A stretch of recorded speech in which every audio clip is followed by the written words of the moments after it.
When I heard about Nifty, I was very happy because it is non-invasive, it's very precise, it can be performed in the early stage of the pregnancy, and the only thing that I have to do is to give a little amount of blood.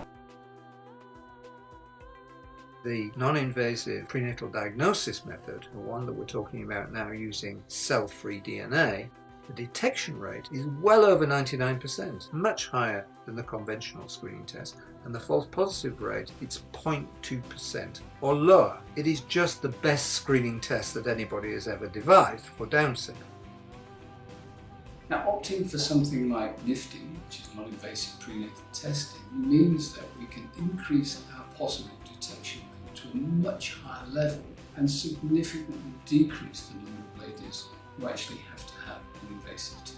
So the detection rate's in the order of 99% and less than 1% needing an amniocentesis. That means that we're going to identify a much higher percentage of the babies with Down syndrome and do much fewer invasive testing. The knock-on result of which they have very many fewer miscarriages.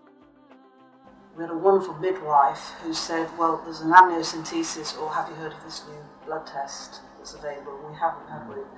And John immediately said, if it's safe, we want to do it. That's what we decided. I knew that there was a 1% chance of damage to the baby if 1% amniocentesis, and I was determined that we should use the non-invasive test.